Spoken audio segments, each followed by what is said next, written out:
right. Hello. Welcome to Adventures in Lollygagging and Friends.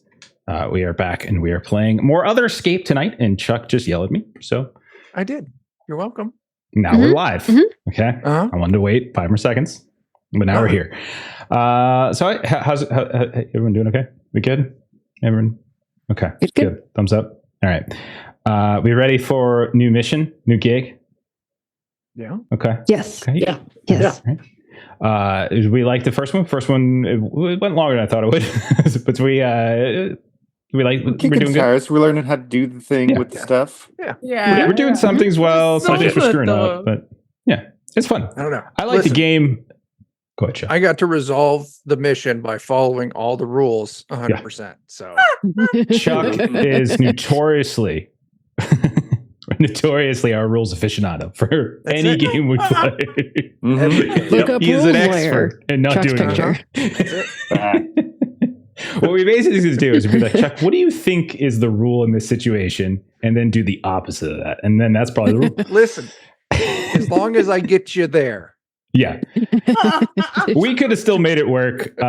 So what we're talking about, Melissa figured this out after we went off stream last time, that Chuck's heroic moment that Melissa just clearly was jealous of and wanted to steal from him wouldn't mechanically work the way he did it. We could have done it the way that Jeremy went out for Blaze of Glory, so it still could have worked. It just would have been slightly different, and you would have probably burned a tag and all sorts of stuff, or a theme kit or something like that. So it still could have worked, but we're moving on, and we're going to try some new stuff tonight. So tonight what we're going to do is we're going to do some odds and ends to do a little downtime. So we're going to deal with that. We're going to walk through the process of like finishing a mission and going through like loading off, and then we're going to do some downtime, like literally as it's described in the game. I'm going to give you guys 2 rounds of downtime because I probably should have given you one earlier in the mission. So we're just going to do 2 now so that you guys have an opportunity to get some of the powers. I know a lot of you burnt powers, and so I want to give you all the opportunity to get some of that back. Then we'll take into a new mission. So this is also going to be time for you all to be able to kind of like tell us a little bit about what your character does. You know, this is where we kind of flesh you guys out. It's the benefits of that weekly stream. We can actually do stuff like this now, and not just like constantly be like, go.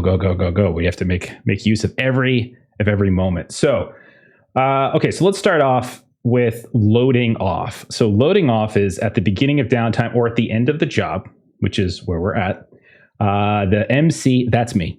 I can declare a loading off moment. All loaded up tags in the loadout theme. So loaded up tags are whatever you brought with you. So if you recall at the beginning of a mission, we do loading up or whatever it is, and you have to spend power to unburn one of your tags. Whatever you unburned, go ahead and burn it now. So they're all burnt. So your items, it's not like you can't get access to them again. It's just now maybe they need to be repaired. Maybe they need to be serviced. Maybe Clover's van got vandalized and he needs to spend a little time cleaning that sucker up. It smells like fish. It's unattended for a little bit. Yeah. So we'll go ahead and do that. So that's the first thing. Again, so your gear's still there. It's just about like the mechanics of when you have access to it. So that's the first thing. Then another thing you could potentially have done is you could have gotten some loot. We could have expanded the loot category. However, you guys destroyed the 2 loot items that I had for you. So one was the amulet, one was the staff. I was going to give both of those things that essentially, if a loot item comes into play, one PC basically has to take it and kind of add it to their loadout effectively. Like, and you guys destroyed both of those things. So like I tried to give you presents and you were like, no, thank you. So we can skip that part. So that's that. So now what we're going to do is we're going to get into downtime, and we'll talk a little bit about how that works and what that needs to do.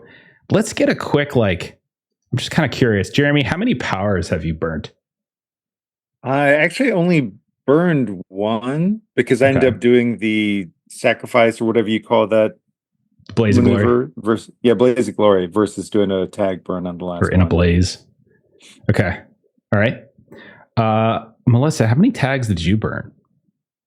I burned 2. I burned my accelerated regen gel and my access to occult tomes. Okay. Adam, how many did you burn? I burned 2. I burned Find Backdoors and Curse of Clumsiness.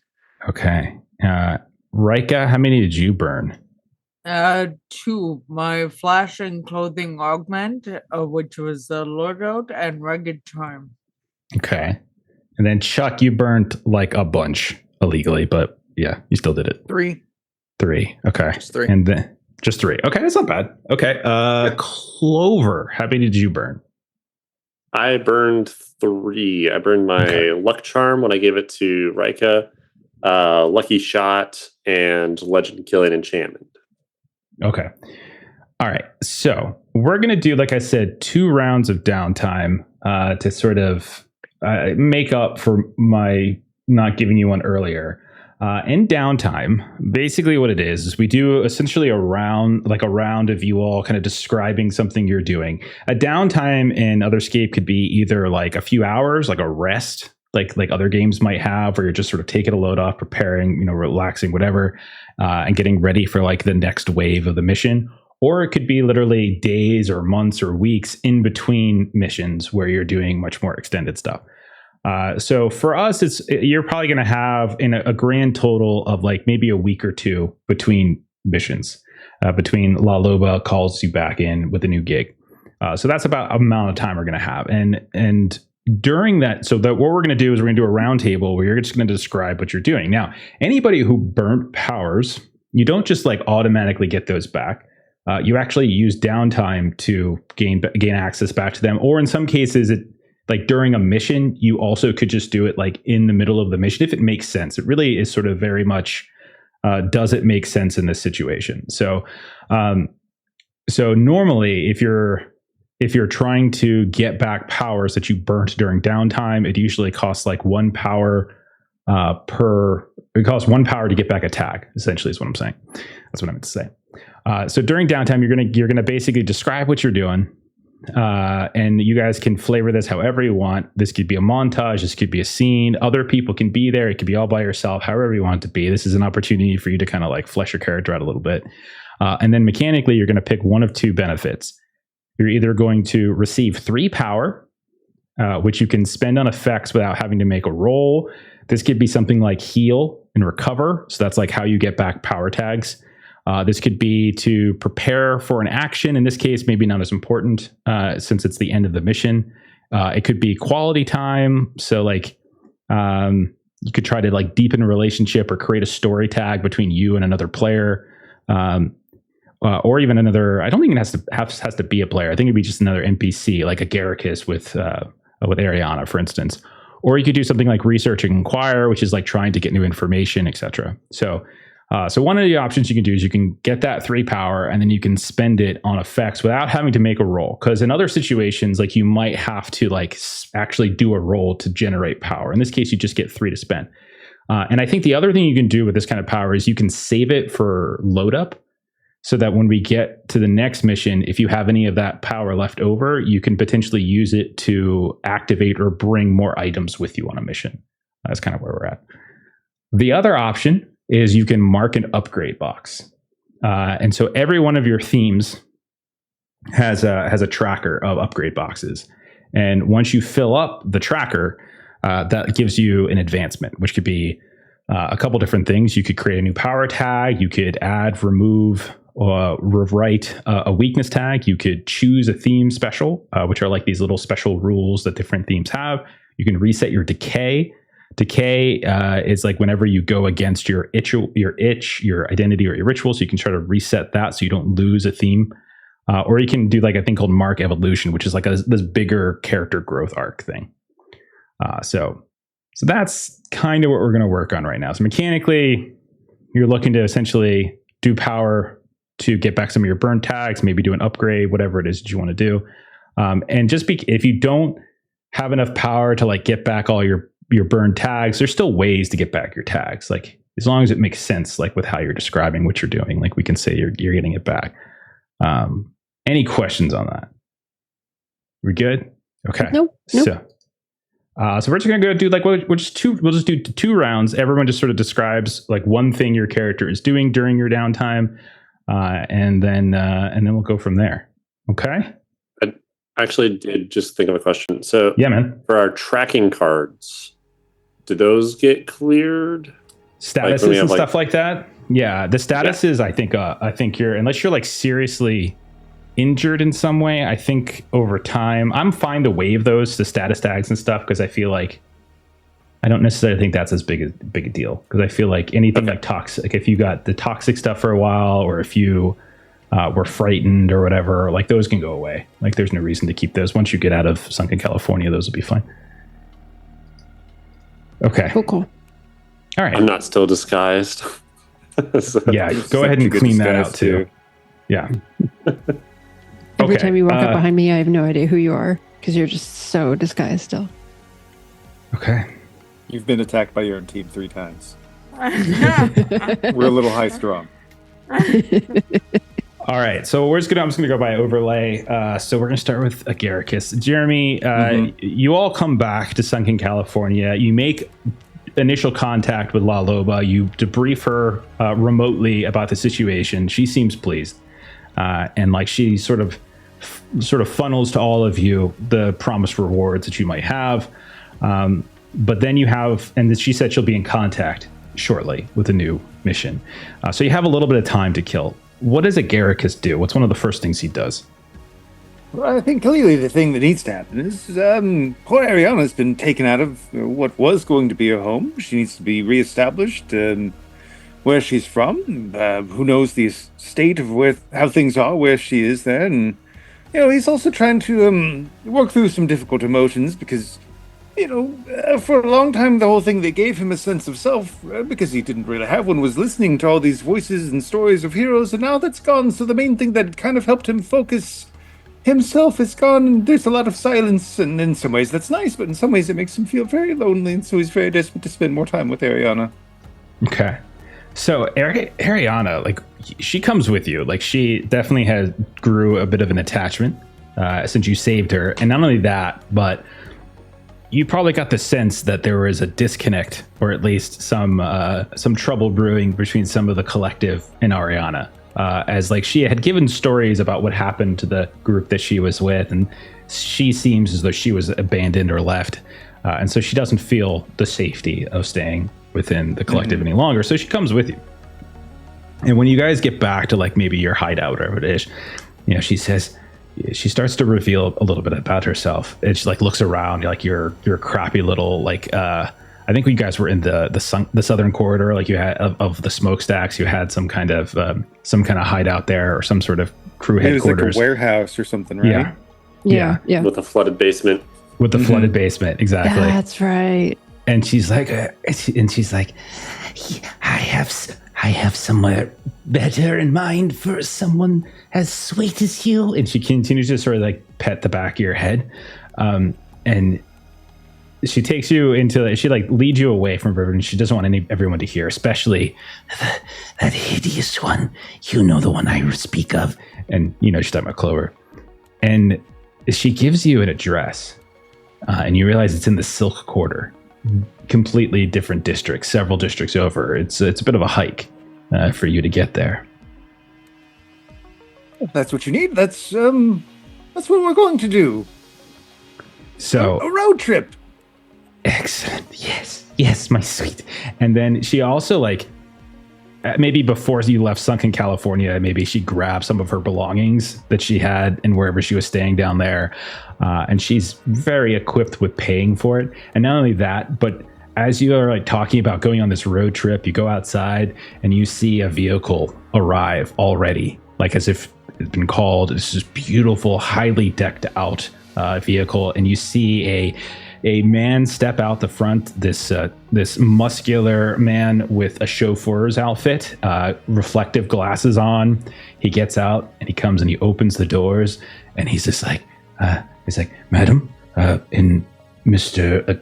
Agaricus, was it? And he gestures to the back of what is effectively like a stretch limo kind of deal.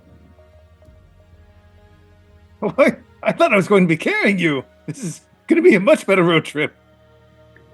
So you go inside, and like it's decked out with all amounts of decadence. You can see that there's There's a small little bar in here. There's booze. There's some snacks and some food.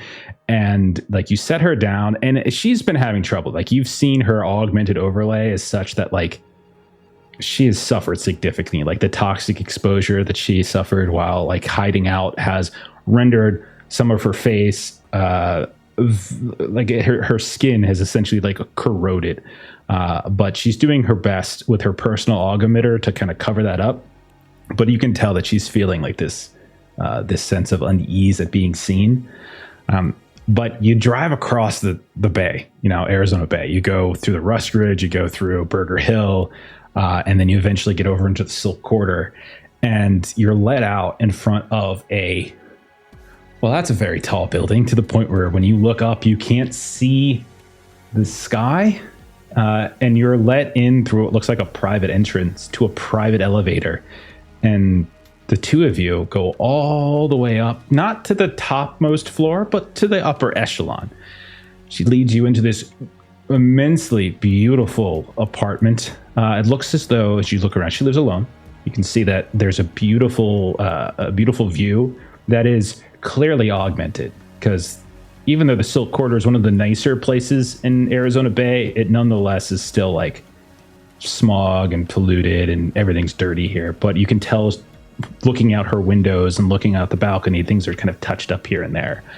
And she brings you inside, and she starts like going, kind of giving you directions. And she's like, you're pulling all these random things out of these different cabinets and such. And she opens up this ornate case, and she hands over to you. She hands over to you an item, and I'll let you describe it, Jeremy. What does it look like? What does she hand over to you? It's made of like some strange sort of like leather, except it looks kind of shimmering and almost moving in its own right. Mm-hmm. The closest thing you could think of is like maybe one of those packs like a Sherpa would carry as they're going up Everest or something. So it's like this really ornate, but it's almost like a backpack, but it looks like it's got its own vibe to it. It's more than that. Like there's a weird glow coming from around the top of it that if it ever starts to crack open, you see this weird like pink opaque sort of weird energy come out from it. Okay. And she turns to you and she says, we will part here for some time, but if you need me, and you will, I've seen those that you travel with. They don't respect you, my sweet. They don't understand your power, your potential, your promise. But if you need me, I am but a small word away. And she like leans over and she whispers like some kind of command word, right? And when you test it out, you just see this like sort of like effigy, this manifestation of her like in the bag itself just kind of pop up from behind and kind of whisper into your ears.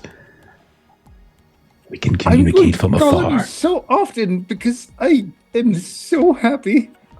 Anytime you need to talk to me between the hours of 9 a.m. and 9 p.m., feel free to communicate with me. Between the hours of 9 p.m., that's really my beauty rest time, so only in emergencies, my sweet. Would it be too much if I gave you a hug? And she like kind of looks nervous at the request, and not so much that she doesn't want you to hug, but like she actually looks at herself. And for a moment, she turns the augmenter off, and you can see like one side of her body has suffered significant damage. Her face, her shoulder, her arm. And it's not like she's physically like any bones are broken. It's just like this strange corrosion. But she reaches up with like this one arm that looks kind of limp, and yeah, she'll give you a hug. I don't often feel comfortable just being myself. So I want you to know I think you're the most beautiful person I've ever met. And you hear like this like sob as she starts crying into the side of your head. You are just the sweetest little thing. You are just too good for this world. And then you feel like tears on your neck a little bit. Okay. So we'll fade out of there with Agaricus delivering Ariana to safety, learning that she is very wealthy, and getting a little gift. Vrana, what about you? What does Vrana do in her downtime here? It's one of the first things she does. So Verona is kind of back off in sort of like a side room where she had been kind of at the beginning before we were kind of heading off on this mission. And she's kind of off by herself. And one of the weaknesses that I haven't really played into too much within my troubled past is that I'm haunted by their ghost, literally. So if anyone were to kind of peek in this area where Verona is, you'd see her talking to something that isn't visible to anyone else. Yes, I know. No, you're right. You're absolutely right. I'm supposed to. Whenever I call someone, I'm supposed to be respectful of their spirit. Yes, I know.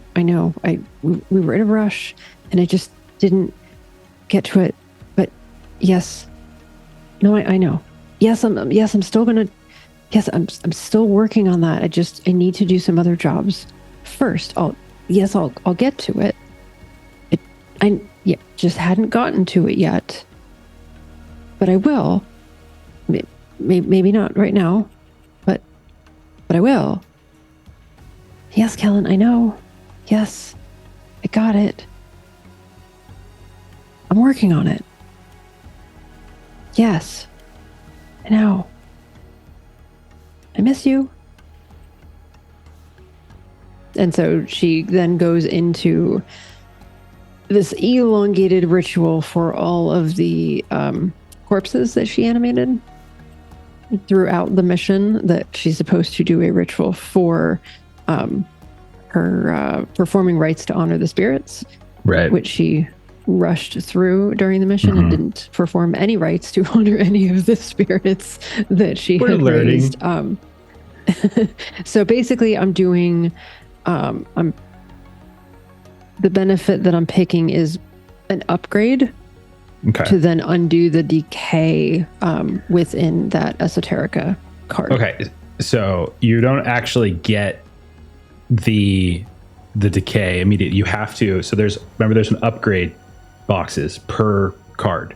You need to fill up the ticks of each of those boxes of upgrade to get the advancement that would reduce the decay. So like you see what I'm saying? Yeah. So looking at your card, you had one upgrade, so you could tick an upgrade box towards it. So you're not quite there. You would need to tick one more box because you would need a third tick to be able to reduce the decay. But yeah. Okay.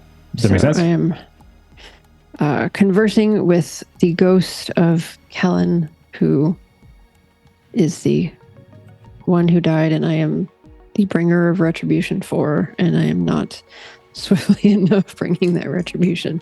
Okay. All right. Mallory, what does Mallory do as you come back? And we also, how do we introduce Mallory? Like, do you all just bring Mallory back to the crib? Like, or is there like, what's that about? So something that Mallory would have done as soon as we walked out of the area, he'd have turned to somebody. Anybody want to be that person he'd turn to and say something to? All right. Ivan. Yeah, you'd be like, hey, so you don't know Reggie?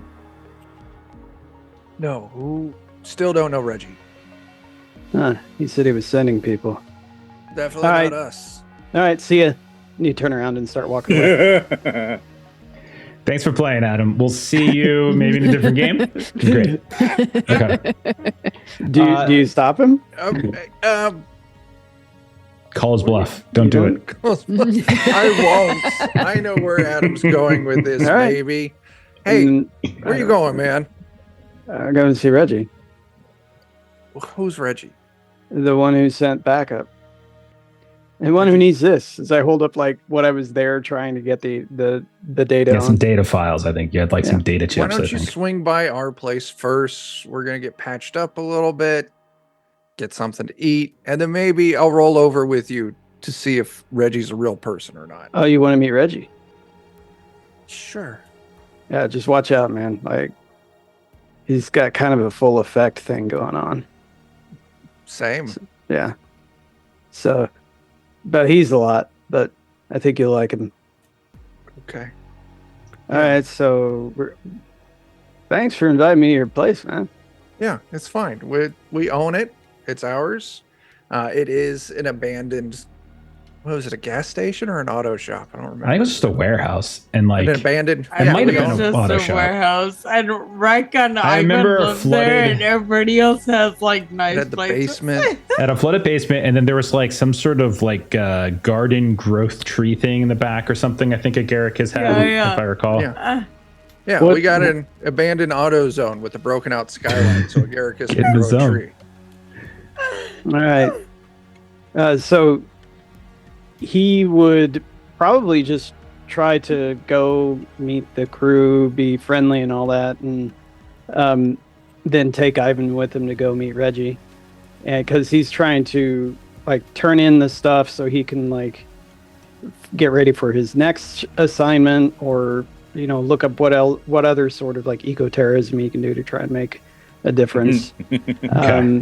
So he's probably just going to be trying to recoup from a lot of the stuff that he lost. He's got like a small tiny like closet type room in a blood bank that every now and then he like takes some of that blood and bathes in it, because it's a thing he does. Do we want to put you in a particular district? Like, where do you think you? Because right now they are in the smokestack, so they're right on the coast.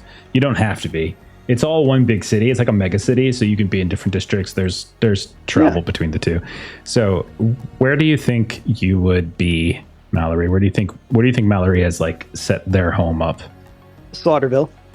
Okay, Slaughterville. Slaughterville is a very dangerous place, so that sounds about right. And honestly, since you're a blood bank, that's definitely would be there. There would definitely be a blood bank there. Okay. So is Reggie also in Slaughterville? Sure, yeah. Reggie's in Slaughterville. Okay. Do we want to do a scene with Reggie? Yeah, I want to see what you come up with, because I have no real clue. Oh, I have to about do it? Okay. Who or what Oh, Reggie dear. is. Yeah. Oh God. Okay. He's the yeah, guy I who sent me totally- on this mission. Yeah. Okay. All right. So, and Ivan's coming with you? Yeah. Sounds like it. Okay. Yeah. All right. So where do you think? So help me out here. Where do you think you meet Reggie? Like when you get your jobs, do you think it's a physical meet? Do you think it's like a meet in a domain? Like you actually go in and you meet like digitally somewhere? Domain is like a localized network internet type thing. Right. No. It's a cat If it's cafe. ever a domain, like he's probably at a club of some sort. Like, plays with his band, and so like when you go there, you gotta like watch some of their set. And so some people get really annoyed by it. Others enjoy like relaxing a little bit. It's hard to tell whether Mallory likes it or doesn't like it, but he's like totally used to having to sit through that to get some time with Reggie. Okay. So you guys make it into, we'll say you guys are, we'll say you're in Slaughterville. That's fine. And you make it to a club. Let's call it, I don't want to call this club. I need a name for a club. Someone give me a name for a club. Someone give me a word, and then I will work off of that. Give me a Red word. Light. Red light. Okay, Red we're at the red light is We're a at the good red light. name. Okay, so the club is called the Red Light. All right, so we're at the Red Light. You go inside, and the music that's playing is like this sort of like country techno. So if you know that song, like "Where Did You Come From? Where Did You Go? Where Did you come from?" It's basically that kind of music, and it's just like, and that's what Reggie plays. And so you see him up there with like some kind of electrified banjo. He's like this I love tall, slender dude with a big like hook nose. You can see he's got all sorts of like these little cry tattoos coming down, and like they're glowing as he plays. You can see that they're somehow illuminated in some ways. But as you walk in, Mallory, and he's like looking around and he's singing, he's looking, and he's not a good singer, and he's playing his banjo, and he looks out and he sees you, and he kind of stops, and he's like, he turns around, says something to the band, and then he takes his banjo off, sets it on a stand, and then he starts walking off, and he nods to you, and he like kind of directs you to sort of some small out of the way booth as the band continues playing something else without him. And there's a marked improvement in the music when he is not the front person. It definitely sounds much better, and the crowd in the club certainly seemed to respond to that improvement. So he brings you over. He's like covered in sweat. He's dressed in this sort of like this nouveau like redneck kind of deal. Like he's dressed as if he's trying to put out the appearance of sort of some southern bayou kind of person, but like you can tell it's a little too chic in some ways. But he's like, "How you boys doing? Come on, let's go." And hey, wait a second. Who's this guy? This ain't one of your normals. What happened to your crew? I thought you sent him at first, but he just happened to be there. I didn't send him. Where's the rest of you? Oh, I'm the only one that Whoever made you it. sent didn't show up. What do you mean whoever I sent didn't show up? Well, they may have, but I may have already been gone with them because I thought they were from you. I sent two of my cousins down there to help you. You just left them down there? When did you send them? I sent them like right when you asked for reinforcements. You sent out the message that said your other crew was all kind of tangled up and you needed more help, and I got two of my best. Oh yeah, well I waited there for like 2 or 3 hours. Nothing happened. 2-3 hours? Yeah. Boy, it's gonna take them 2-3 hours just to get all the way out into the bay. What are you talking about? Yeah, and then these people showed up, and I thought they were who you sent. Did you ask them if I sent them? Yeah. You, sir. Your name? Ivan. My name is Reginald. Folks call me Reggie. Did I send you? No. And Wait. did you inform Mr. Mallory here that I didn't send you? We did. Yeah, Several well then, times. Mallory, what the hell are you doing here? Where are my cousins? I don't know. You want me to go find them? Oh my God, boy! I don't know. Did you at least get the data? Yeah, and I just like put it on the table. What the hell? And he's like, there are better. Okay. And so he like pulls out like from the wall, pulls out some sort of display, some sort of panel, and he starts like inputting your data chips into it to try to examine it, assess it right there in front of you. Y'all can get a drink if you want. Go right ahead on the house. Hey, Donna, come on, get these boys something to drink. And so like someone comes over and kind of gets you some drinks. And you can see he's just sort of typing away. What the? Man, boy, this data's all corrupted. What the hell? Huh? And I can't work with this. What are you there's doing a lot to of me? water. It was already halfway underwater when I got to it. What? Well, then why didn't you just... Okay, boy. Like, I tell you to go down there. I tell you to get some files. You don't have to bring me back like a physical... It's like you dunked the data chips in water. Sure we did. I'm pretty sure he did. You know that these are not, waterproof, right? Yeah. Oh, good. I turned it off before it went in the water. Okay. Well, He did ask if we had any rice. well, that's I heard a hairdryer works well too. Get one of them up, kind of shine it down pretty good. Yeah, whatever you do, don't put it in the microwave. Definitely don't put it in the microwave. Very dangerous. Yeah. All right. So So you need me to go find your cousins? You know what? I think you've done enough. Let's be honest. I think you've done enough. I contracted you for a job with one of my better crews, though that crew hasn't returned, and now my cousins that I sent to help you haven't returned either, and you're the only one somehow who has returned, and the data you brought, I can't really do nothing with. Night. Uh-huh. Well, I'll tell you what, we'll make a deal. In return for the hard work and effort that you put in, that drink's on me. You can get yourselves another. Maybe get some of them jalapeno poppers, and then we'll say we're all square. How's that sound? Sounds fair. And then you never come into the red light ever again, and maybe go to hacking school or something. Just gonna throw it out there. All right. I'll do that. Okay. Clarification. Am I banned from the red light as well?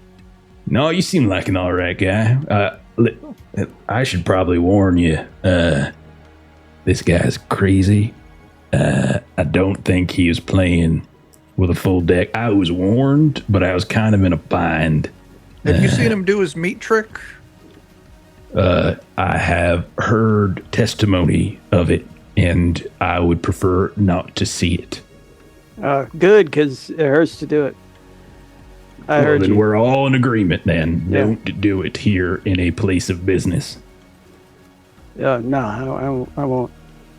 Hey, thanks for the chance, and thanks for understanding. Thanks for the jalapeno Yeah. poppers.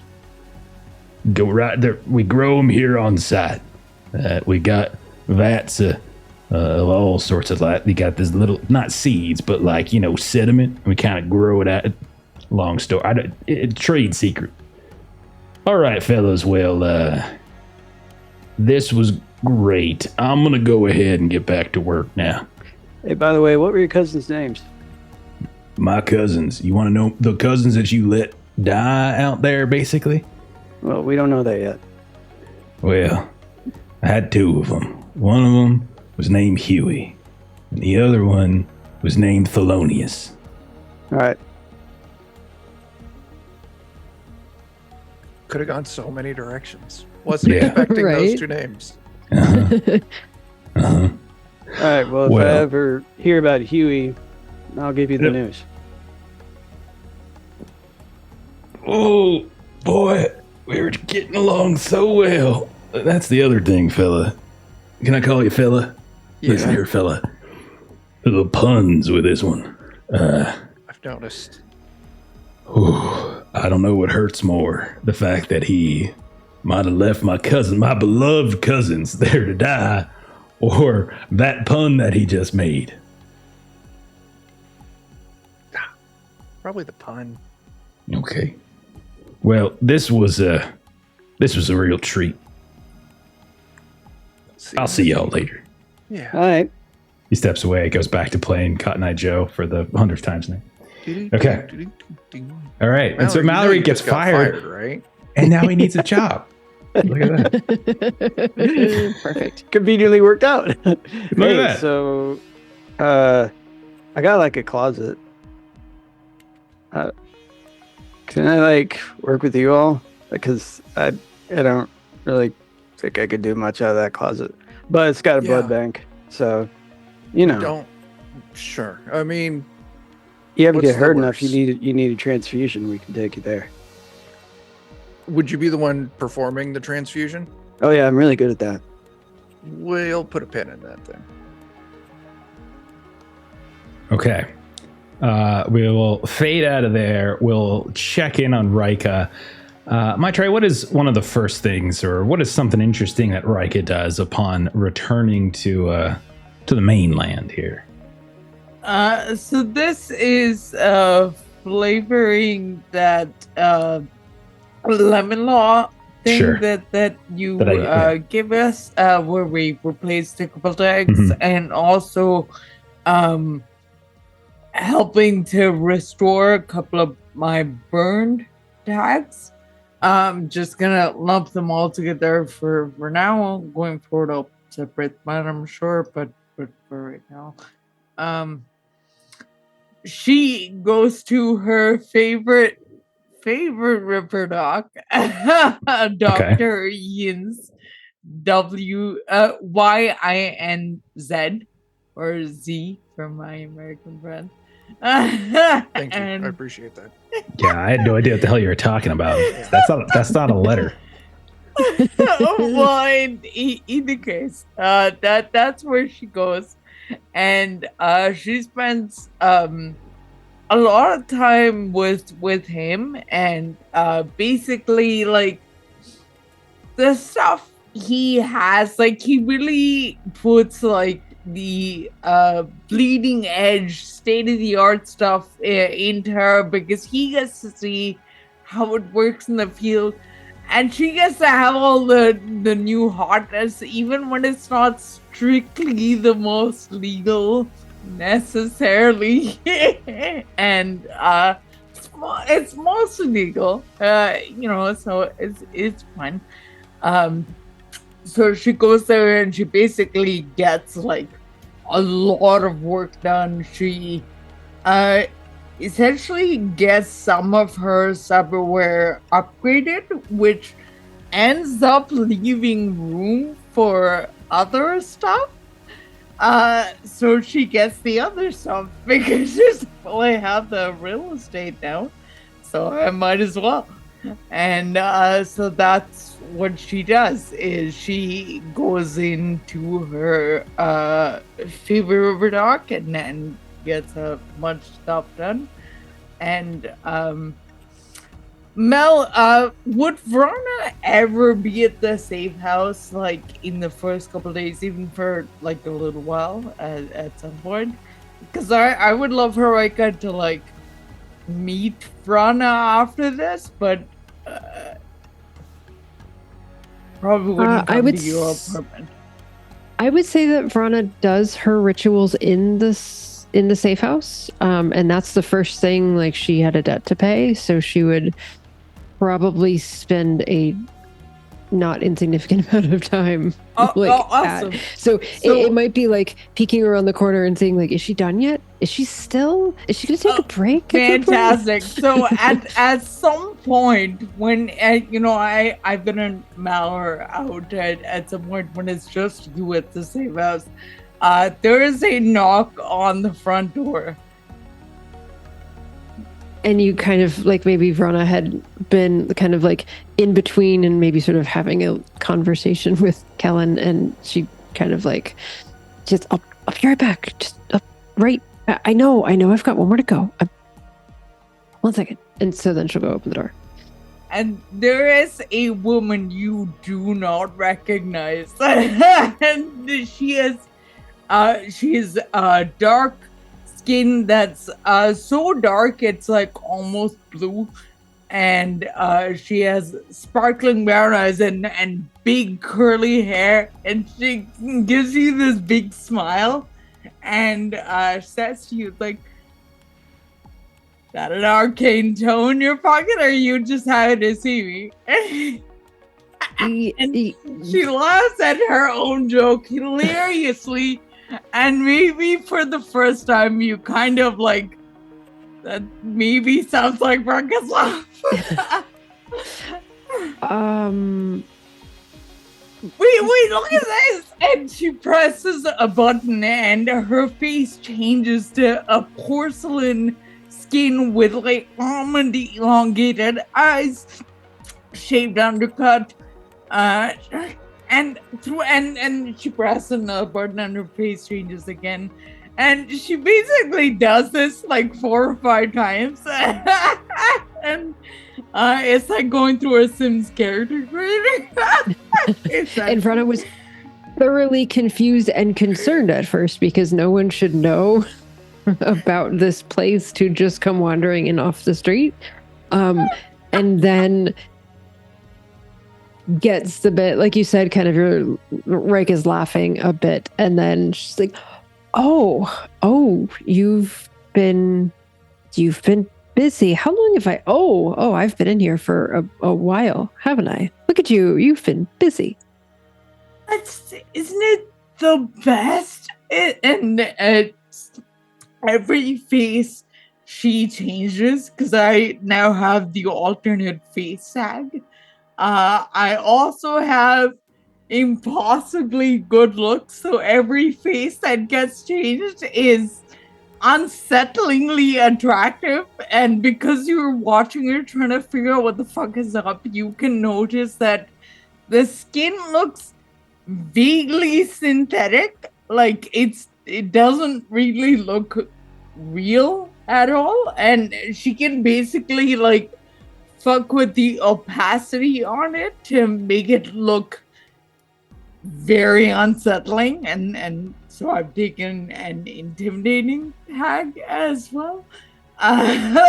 So all of that stuff. That's the first thing, more or less, that Rika does, Jeff. Is go to Ripperdog and then show it off to Bruna. This is going to come in handy. Yeah. Very cool. So one of the things I did is I gave everyone got a chance if they wanted to lemon law anything after the first mission, and so that's what Maestro is doing. She's like flavoring the lemon law, which I think is hilarious. That's awesome. So like you're taking away like all the things that made you this big hulking brute, and now you're like this. That's awesome. Okay. I still have my exoskeletons from protective armor, but in my head, it's basically just a synth steel body at this point. Right on. Okay. Nice. Ivan, we're going to come to you. In addition to the time that you spent with Mallory, what's some other stuff that you did during downtime here? I gotta do some maintenance, some me time to maintain my special magical powers. So first thing I'm going to do is when we get back to the warehouse, I'm going to go to my special little cubby, which has like just a giant horse trough in it, just filled with iron shavings.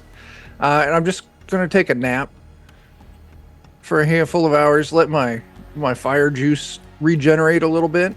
Mm-hmm. So yeah, maybe while that whole scene's taking place, you're in the background just taking a bath. Rika's showing off her face, and I'm just snoring. Amazing. It's like Geralt Witcher, like you're just like sprawled out in the big trough. Just iron shavings covering you. Yeah. Okay. And then that, and the other thing I got to do is I don't bring it up a lot, but I have an invisible companion too. And mine's a little tech gremlin, and he's named Left.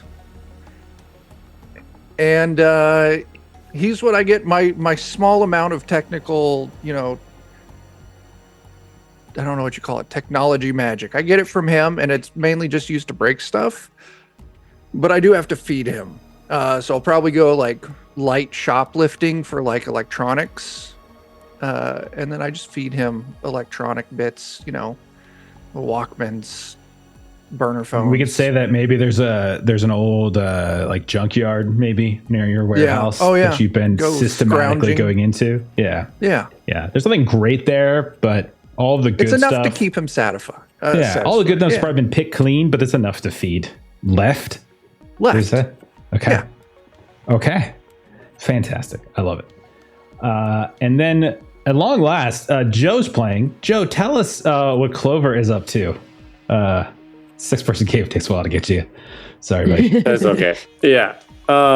So I burnt 2 of my tags in my Risk Taker's Luck Charm tree, and then my other one was the Legend Killing Enchantment. And the way I burnt it was I took the charm off and I gave it to Rika so that she wouldn't die when she was Kool-Aid Manning away. Yeah, I remember. So, I imagine. You know what? I feel like that one you could probably get back. Like I don't see any reason why you would have to like mechanically burn something to get that back, unless you had an idea. I pictured it burning it because it's like attuned to me, and it was very upset that I handed it away. Oh, I love it. So, yeah. And that's kind of like I have to spend downtime to make it not mad at me again and reattune back to it, spend time with it. How do you know it's mad at you? Like, do you hear like a voice in your head? Does it like act a certain way? Does it like emit a certain temperature or something? Oh, I love I picture it offsets the djinn that cursed me, and it kind of lets me benefit from the good things, and it kind of nulls the bad things, and that also ties into like why I heard his voice more and all this other stuff. So kind of fills that in, and it's kind of like a warding charm in a way that lets me benefit from all the luck I have from my pact with the djinn.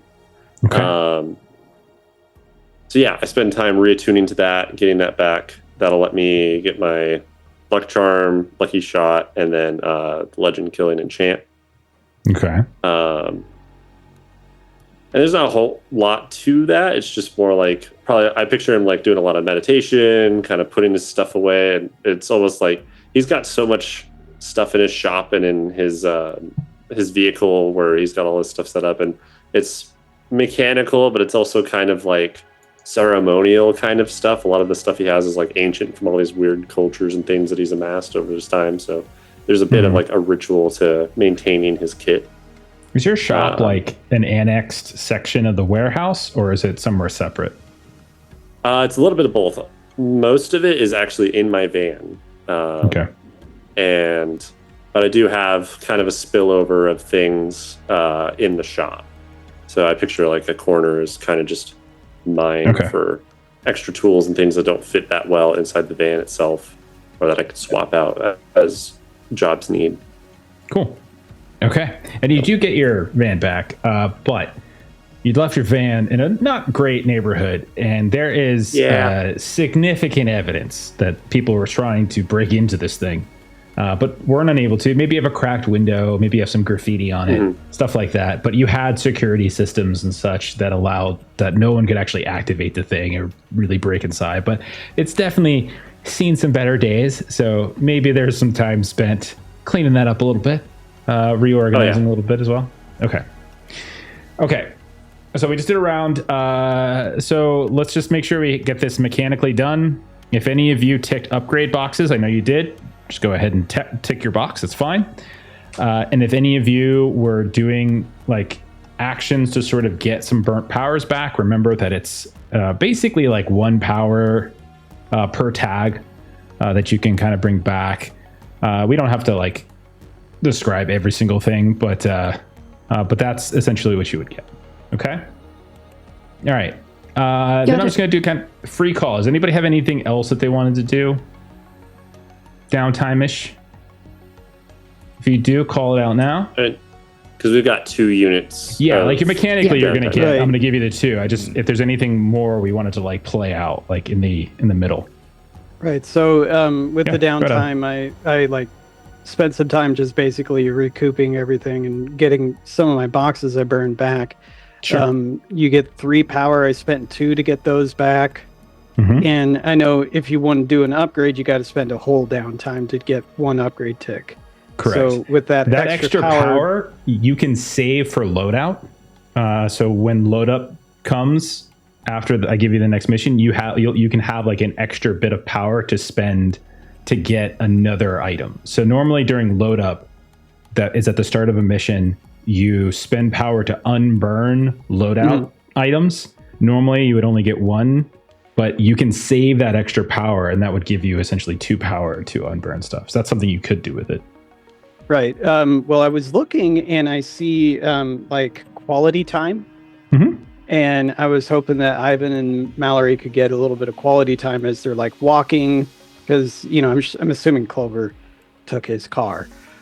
And so like they're walking to the district and everything. And so they kind of like find out they're both like elemental bros, and like my element is blood and his element is fire, and like we kind of compare stories of how it happened. Is that okay, Ivan? Sure. I am going to tease you relentlessly, like, you know, like blood's not really an element. It's a bunch of different things, like I like a compound. Well, no, my body, like my bones and stuff move around too. It's not just the blood, but you know, But yeah, what happened to you? How did you get all fiery and stuff? It was down in Little Russia as a wee child.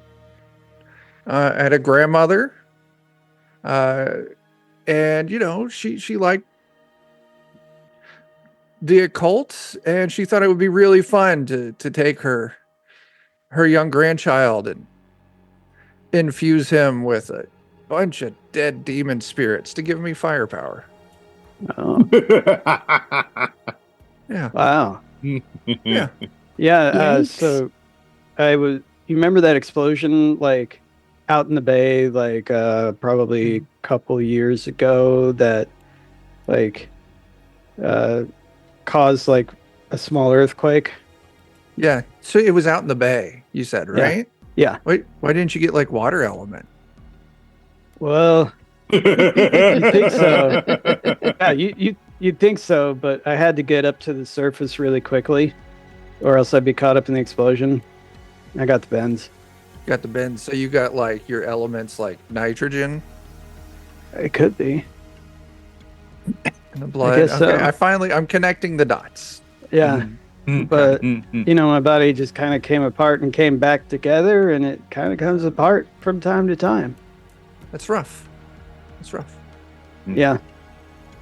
I It have to doesn't feel take very good, a but- scratchy bath every now and then. It doesn't seem as bad as, oops, I fall apart every now and then. Scratchy bath. I have to bathe in iron shavings to keep Oh. my juice going. That's why I live in a blood bank. I got to do that with blood. It's got iron in it. That's true. I'm not interested in experimenting to see if your technique works for me, though. Oh, you don't want to do like a No, I don't want to take a bloodbath with you. No. Oh no, I wasn't saying that. Like, what's that old game? Like where like they both have their turn at the same time and they can like combine elements and then like they do a weird Captain superpower. Planet? I think it was Chrono Trigger. Do something like that. Okay.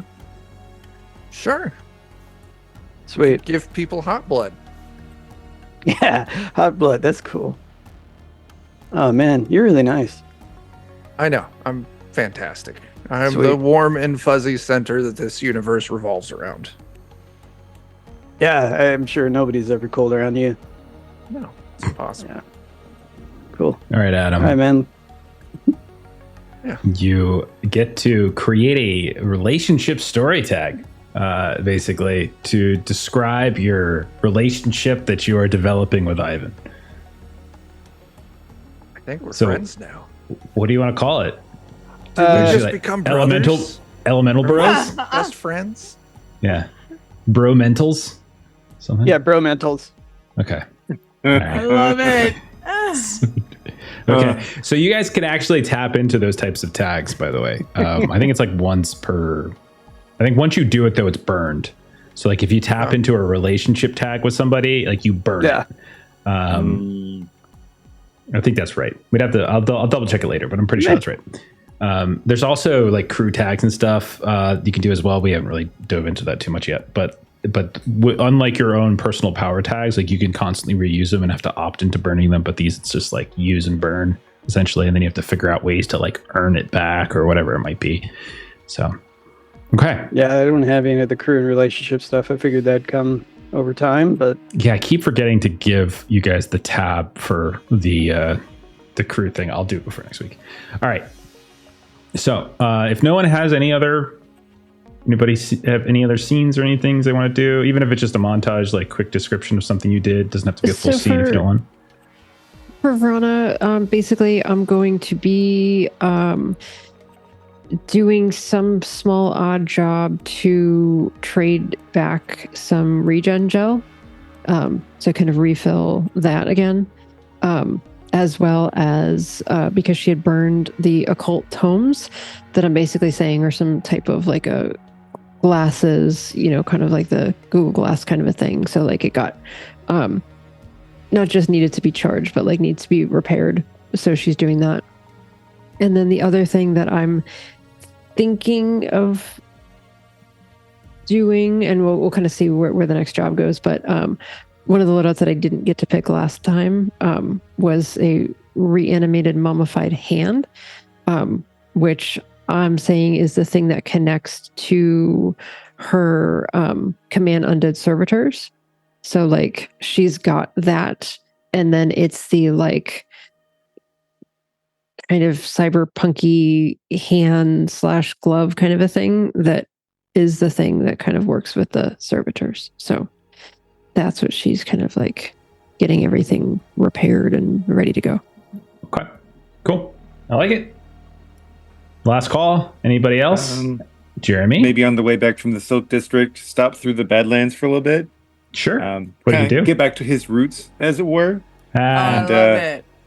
Because one of his things is to like meditate in wildlife and just find some spot where the wild, like it's got the crazy overflowing mutated vegetation and just like a very trippy meditation sequence where it's kind of like a ebb of consciousness, like creating growth, watching how it then adapts with it, and just kind of spending some time, zenning out for a couple of days, just creating new wildlife. I love it. Do you want to define like a neighborhood or an area for me that you might go to regularly? Yeah, sure. It can be anywhere in the Badlands. Anywhere. Let's call it the Valley. The Valley. Okay. Just at least that's how he remembers it. There's like some little stream of water that he remembers. That's kind of like the first place he became aware of himself. Okay. It's where you came. Yeah. So where you came to sentience, basically, came to awareness. Okay. All right. Do you want to take a moment to, so there's a valley, there's a stream. Is it all nature, or is it like overgrown? There used to be some sort of corporate lab there that was destroyed during something that happened and has since been overgrown. Okay. Maybe we see like some sort of like billboard hidden behind like vines, like ivy growth or something, and maybe that's where like the phrase comes from. You see like the valley like just kind of faded off, and maybe we see hidden in a little corner like the symbol for Demeter Corp, like right over there. And so like maybe that's why it has its name. Probably at some point, either on your way there or your way out, like maybe you see like different groups of things moving and shuffling about, like this fungal kin that's kind of moving about, maybe not fully like sentient life, but you can see like this place is teeming to some degree with like activity, and they don't seem to be aggressive towards you in some ways, but you kind of can get this feeling that they have begun to create this level of territory. Like you can, so it's almost like these small little not anthropomorphic, but you can definitely see their quadrupedal, fungal, not quite made it up to your level. Whether they will at some point, or maybe they're just a lesser being, but you can definitely see that I respect the valley, shambling mounds. Yeah, it's becoming more populated. That's what it is. Amazing. Okay, awesome. Joe, you got your hand up. What you got? Yeah. So for my second downtime, I think I wanted to tick my upgrade box for the victim of otherworldly forces, my Jin Delio. And I wanted that to be kind of progress towards trying to deal with it in some way. Like, I feel like he's had it suppressed for a really long time. He's had his lucky charm thing for a really long time to deal with it. Hasn't given it away, and has just kind of been like, that's good enough. I bet he's been fading away. I bet it's not that big of a deal. But like almost instantly upon giving his thing away, he heard the voice again in his head. It's like, I probably need to not push it off too much. So I'm what do picturing you him do, like though? doing some more research. Okay. Trying to study more into that. Look up if anyone else, kind of put feelers out, maybe even through because I've got the gray market broker Deacon guy. Oh, that's right. Yeah. Tap into him a little bit and just be like, have you ever heard of anyone that's like successfully uncursed themselves from a djinn, that kind of stuff, and okay, researching that way. I'll tell you this, you hear that if you're talking with your friend Deacon, if Deacon is just sort of like digging into some of the networks for you or whatever it might be, gray market dealer, so deals in objects but also in information at times, right? Maybe he tells you a story, or he tells you something about a one of those like memory mining corps. Those like for a while in Sweet Release there was like this run of these upstart companies for memory mining. It became this like fast industry that it kind of grew up out of nowhere to just sort of mine people's memories and use them for different things. And Sweet Release was kind of where it was localized. A byproduct of some of that was the ability to try to find ways to separate consciousness. And so if like the Jinn is in fact like a separate consciousness that is somehow in your brain or in your conscious or melded with it, maybe some of the tech that some of those companies have used could be a way to separate and isolate the Jinn. Because rumor has it, it's not just tech that they're using to make this happen. Like there are plenty of companies that didn't just use like high-level tech. Some of them were dipping into various mythos artifacts and things to get the effects that they're getting. So could be something worth looking into at some point for Clover. Okay. All right. Cool. Sweet. Would that be like a story tag, like progress towards? Sure. Yeah, you could put it down as a story tag, just a kind of a vague story tag. Put it down like a memory mining lead or something like that. However you want to phrase it, whatever fits. Yeah. All right. Okay. Anybody else? Last call. Yeah, I have a One quick more? one. Okay. Like Joe, I wanted to use my second downtime to flavor what I will use as an upgrade deck. And that is specifically to upgrade to the weakness of needs constant updating for my new Lumnos face stuff. And I think what she does is go to her favorite bar, which is definitely in the Rust Grid, or maybe it's somewhere else, but it feels right that it's in the Rust Grid. But it's basically a bar. It's fairly rough. It is like, if it's not a Merc bar, it's the bar that Mercs go to. Like it's one of those places. And she's regular there. It's called the Imperial.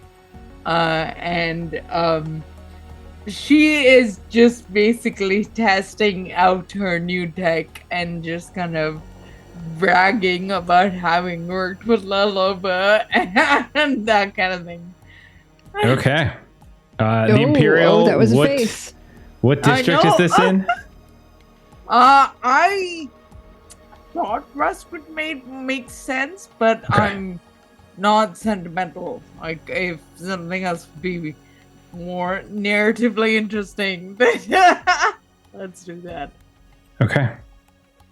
Rust would make sense to me because it feels like a Merc neighborhood. That's fine. Yeah. I want to clarify though. So this, you said you're marking an upgrade. You're just getting a tick in the box. You're not actually. Yeah. Okay. All right. Let's make sure. Yeah. Okay. All right. All right. So if you're like showing off, like you're hitting on people, they're hitting on you. Like it's if it's in the Rust Grid district, it's like this kind of controlled or somewhat measured industrialism that kind of has bled over from the smokestacks. You can definitely tell like the western side of the city is a little bit more industrial and factory focused, even though within the Rust Grid it tends to be in some cases less authentic and more posh. Like like industrial posh in some ways. And so you're seeing like punk bands that aren't really punk, but like they like the sound of the music, but don't understand the punk portion of it.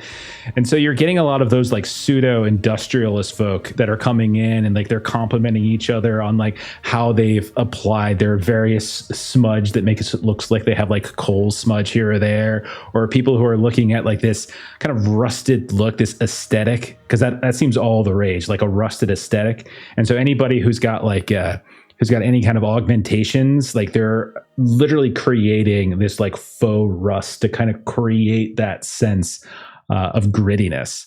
Because this is the place, if you recall, that the posh punks, Abraham Lincoln, if you remember that, that's where this is. Yep. So you're probably at one of their many bars. So we'll say the Imperial is somewhere in there. And so you're at some sort of punk bar. Okay. Amazing. And you mentioned that you've been bragging about working with La Loba. Okay. Good to know. Oh dear. Okay. That's dear. Jeff will remember that up in the right hand corner. Okay. All right. Game Well, it's interesting. Saves and stutters a little bit. It's too late. Yeah, you can't. No saves coming. Okay. I was just thinking of that. Saves coming. No saves coming. Real quick. Thank you to the Raids for Random Encounters Guild, followed by Table of Horrors. Thank you for awesome. those I didn't see the back-to-back second raids. one. Thank you so much. Thank you.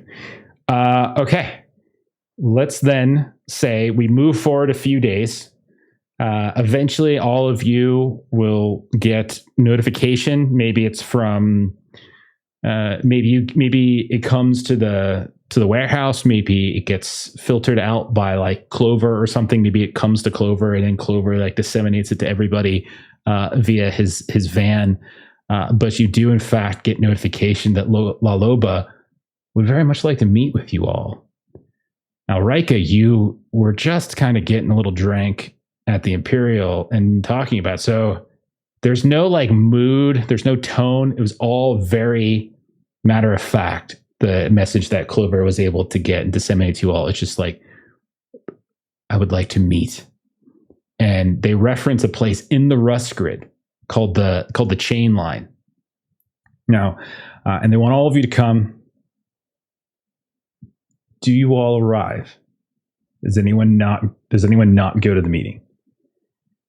Yeah, I go. All right. Yeah, Right, we go. does as well. Okay. So let me go ahead and get a little.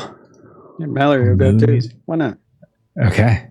Great question. He got fired. He needs it. He needs a new job. I would. I'd probably fill in Mallory what we know about La Loba too before we meet with her.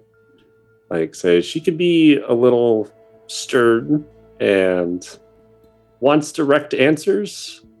If you kind of are indirect and she senses that you're hiding things, she won't take kindly to that. Also, her arms are guns that she can put under the table and you won't notice them. And she has many of them.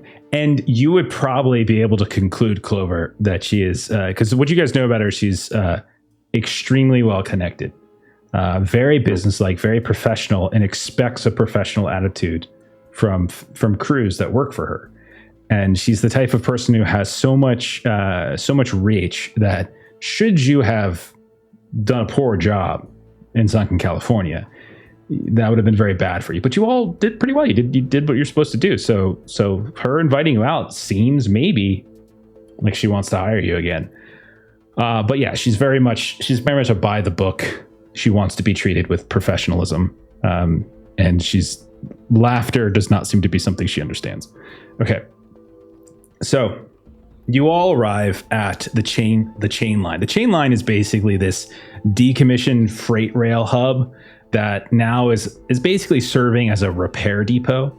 And as you arrive, you can see there's all sorts of like industrial equipment and vehicles. There's mechanics that are kind of working under these hanging lights. You can see that there's like the constant like welding sparks left and right. There's these strange shadows from these different lights that pop up here and there, rust everywhere. And you get the feeling this is much more authentic than the place that you were at, Reika.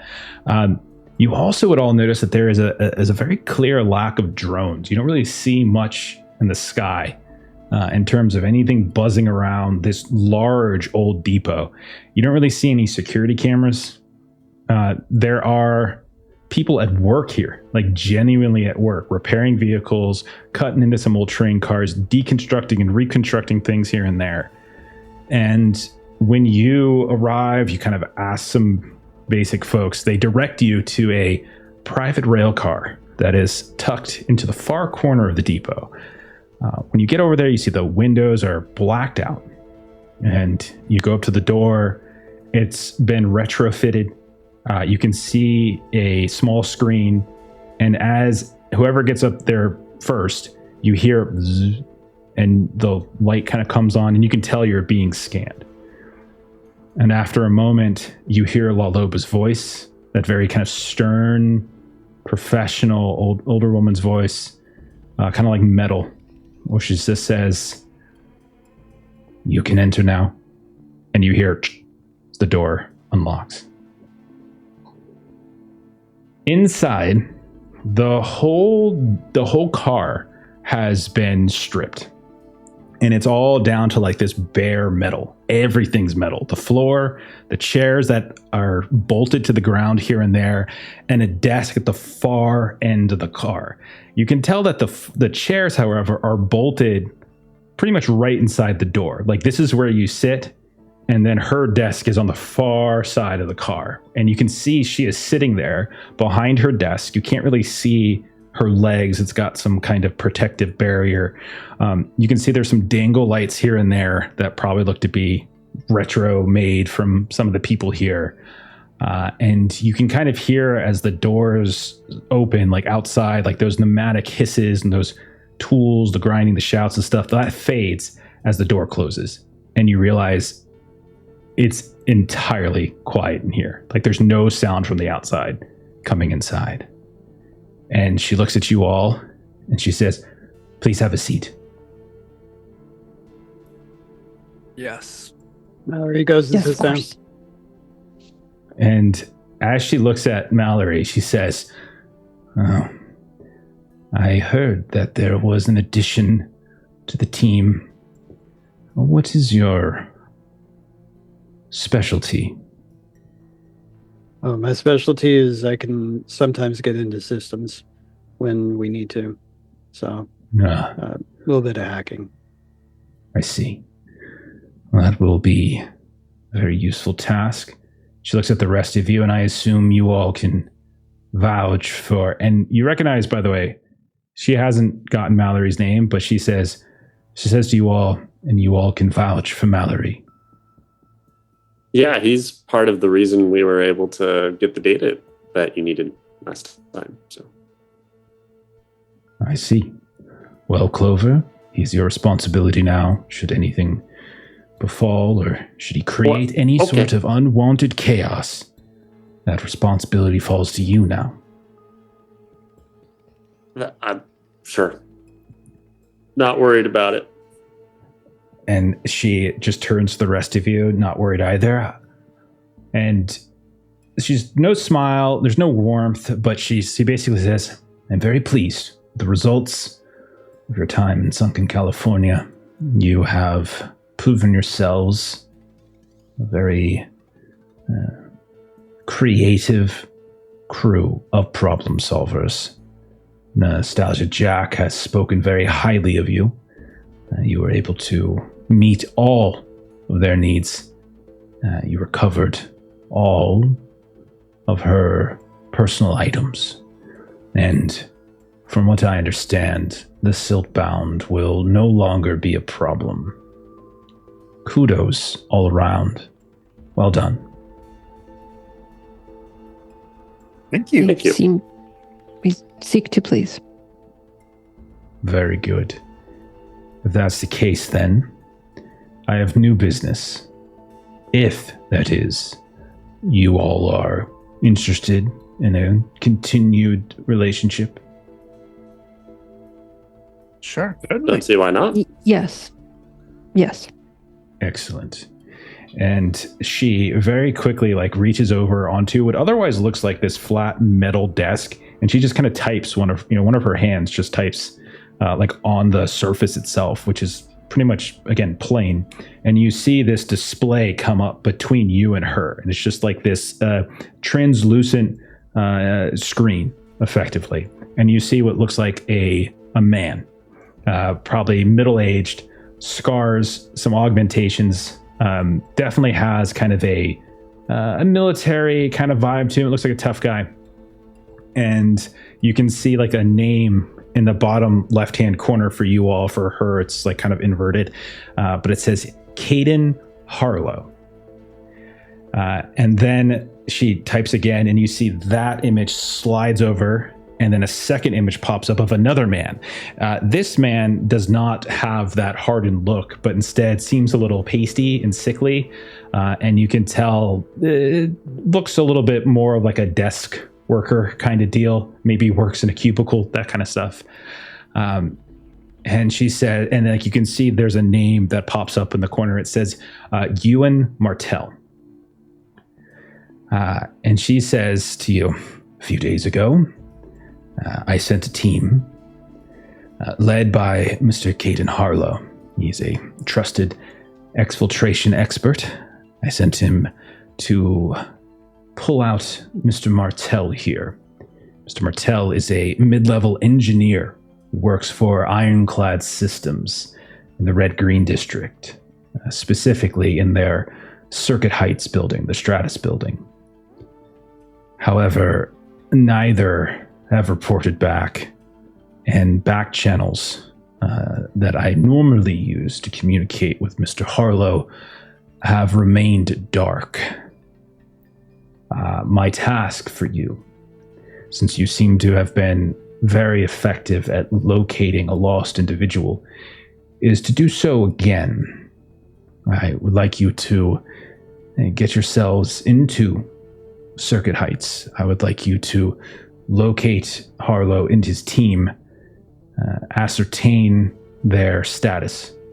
I would like you to determine that if they are still on the board, reinforce Mr. Harlow however he deems necessary. If you discover that the team is off the board for whatever reason, please discover that reason, but also your task then shifts to locate Ewan Martell and complete his exfiltration, his extraction.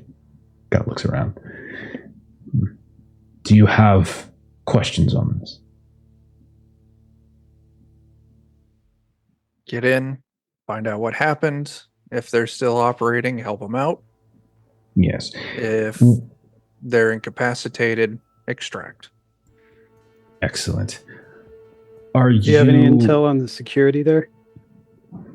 Excellent question, Mallory. Circuit Heights is a neighborhood within the Red-Green District, and it has been a bit of a powder keg of late. Big Red has been cracking down quite hard, has instituted curfews, patrols, the usual oppressive rigmarole. It has gotten locals a bit on edge. You'll have to be very smart about moving around within the neighborhood. The last thing I need is you all getting collected by Big Red because of nefarious actions. So be on your best behavior until such time that bad behavior is warranted. Now, I should tell you that Mr. Harlow is a very capable operator. I have worked with him for years, and he has never failed a mission, and he has never failed to communicate. If he was unable to get in touch via primary channels, he knows alternatives. Those have remained dark. He is precise, but also very adaptable. And he has a reputation for staying cool under pressure. The fact that he hasn't reported has me somewhat alarmed. Mr. Martell works for Ironclad Systems. Are you familiar? He looks around. And any of you who you are? Okay. I imagine I would be. Sure.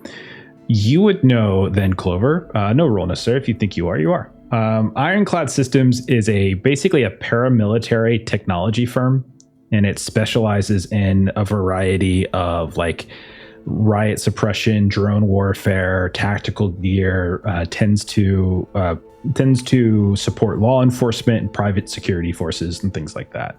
That seems to be their focus. They have a couple different locations around the city, but one of those locations is in the Stratus building within the Circuit Heights neighborhood of the Red Green District.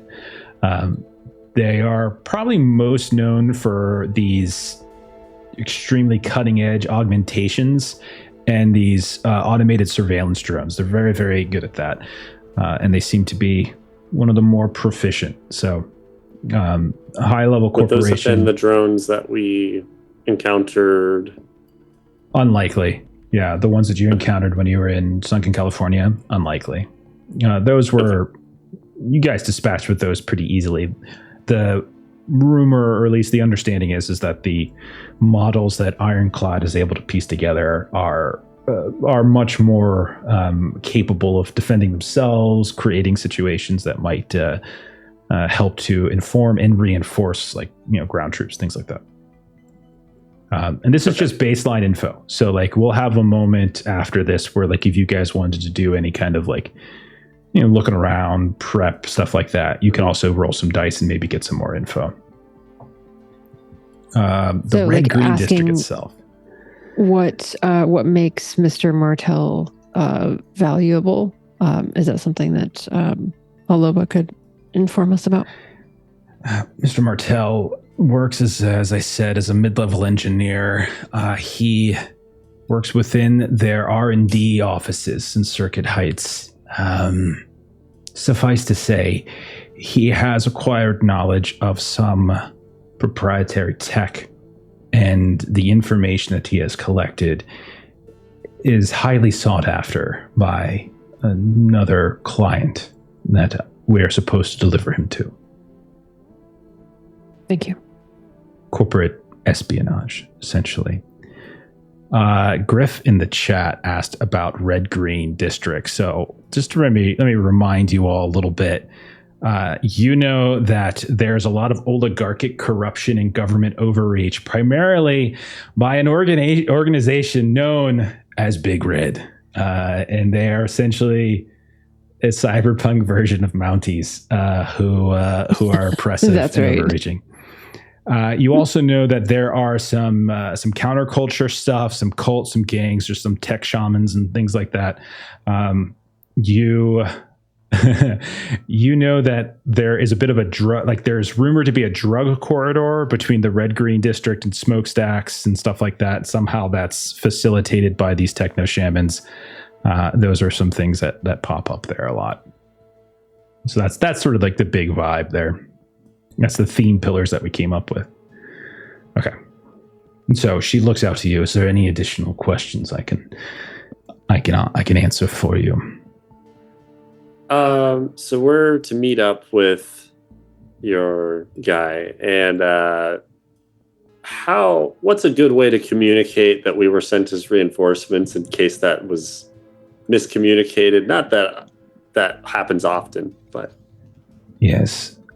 Well, my hope is that you will meet up with him, but I am not aware of his current status.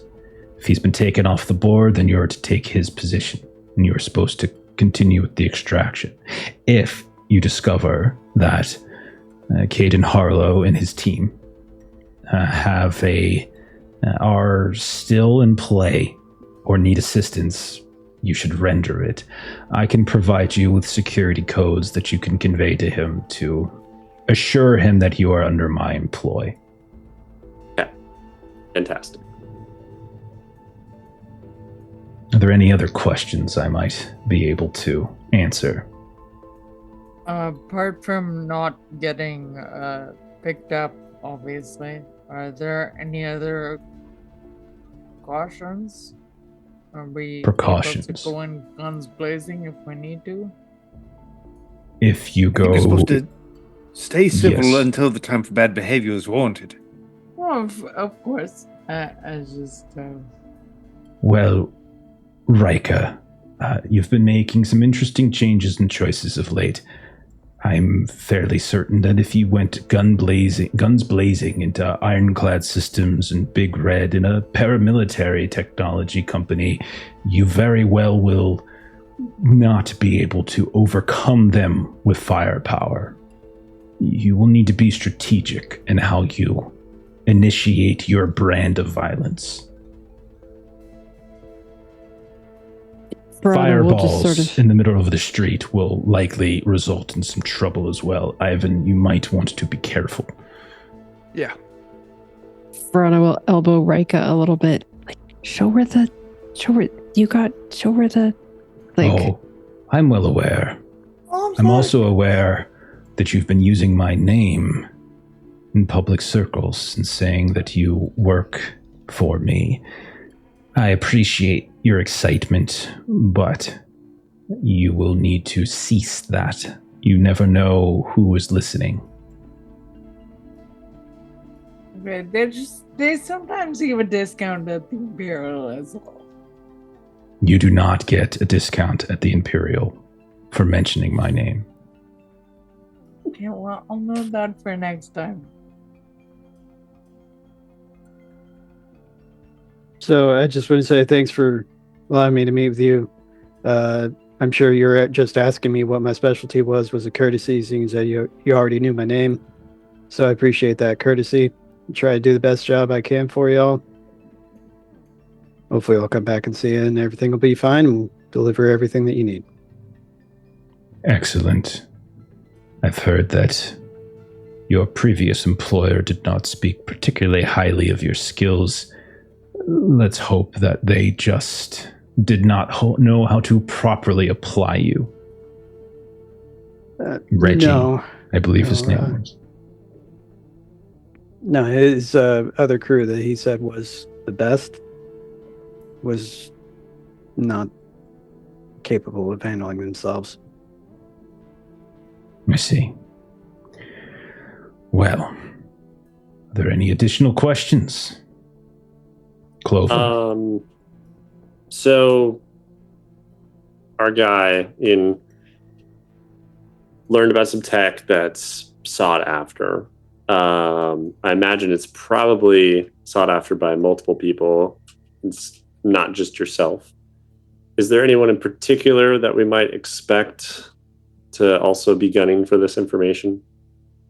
Do you mean for the information that Mr. Martel's bringing us?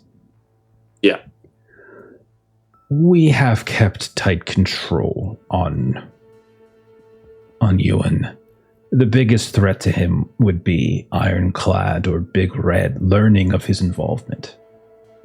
We're not yet concerned with third-party interference. Okay. Now, obviously, take some time to get whatever gear you think is necessary, but as soon as you're able, head to Circuit Heights. If it were me, there are places that you might be able to find additional information. The Glow Market, for instance, people there hear things, they see things. Someone more than likely noticed Harlow's crew or Martel. Just be careful how hard you push the locals. They aren't particularly fond of strangers, and the story these days are that tensions are rising, and too many questions, you or the wrong kind, might lead some to think that you're working for a different team. Could also inquire about Mr. Martel at Scarlet Rise. He had an apartment there. If he's hiding, odds are someone there might know where. There are street vendors, there are neighbors, plenty of people who might be able to open doors for you. Mr. Harlow's intelligence suggested that the Verge Towers are a place where people go when they don't want to be found. And sometimes Sometimes the analog have smuggling crews that use the sky bridges and zip lines to get around. It could be that Ewan and Harlow tried to use those as an exit, but it's a very dangerous place. And you could look for the analog themselves. If anyone's shielding them, it will be the analog. They're very good at making people disappear, but the problem is that they are even less trusting of outsiders than various members of Circuit Heights, so tread very lightly if you make contact. And of course, you could always monitor Big Red patrols. They've been all over Circuit Heights. If they grabbed Harlow's crew, it's possible you could find out where they might be holding them. But that is just my suggestions. You all operate how you see fit.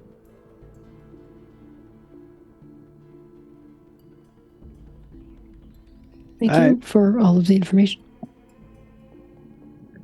If that is all, she hits some buttons. You can see the screen just fade away. Good luck. Thank you. So she hits another button. You hear the door like zzz, and then opens up, and the sounds of like the grinding factory metal. Go ahead, Clover. Like the split second before I step off, I want to be the last one leaving. I'm just kind of like under my breath whisper like, do I need to be worried about this Ariana person at all? Do you know anything about her?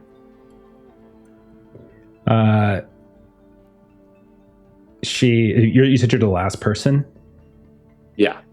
She hits a button and the door closes. Whoosh, so you're the only person in the room with her. And so it's just you and her.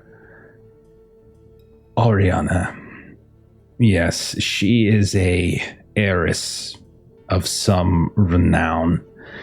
Her family's holdings were overtaken by Demeter Corps years ago, and she has, well, for the better part of her adult life, been something of a debutante.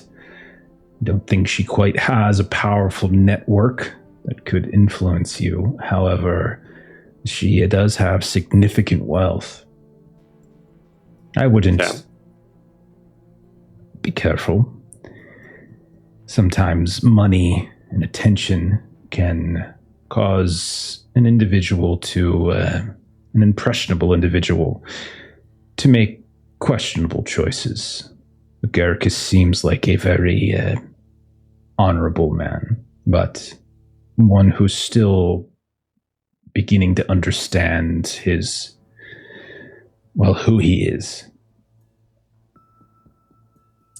Yeah, he's on a bit of a journey, but it's going good so far, I think.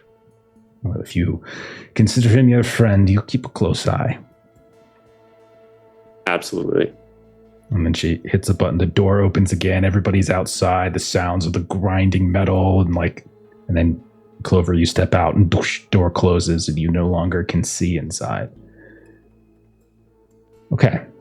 So we are at a phase now before we really start where you guys can do some gathering intel, and then we'll do load up, I should say. So if there's anything that you guys were looking to do, now that you kind of had an idea of what the mission's about, if there's any kind of intel gathering that you wanted to do pre kind of going into like the mission zone or whatever, and pre-load up, we can do that as well. So she gave you the lowdown on stuff, but that doesn't mean there's not the potential for you all to discover additional things. I'd love to go to the glow market and chat with people there. Glow Market's in Circuit Heights, so that would be like start of mission, basically. This is more like collecting stuff before you venture in. Yeah. Okay. Mm-hmm. Yeah, all the places she referenced are specifically in the Glow Market. Or excuse me, specifically in Circuit Heights. So, did I miss our second round of downtime stuff? I asked like 6 or 7 times if anybody had a second. I thought that was for the first round. I think I said last call like 3 times too. First round. Yeah. Okay. Yeah. All right. Cool. Never mind then.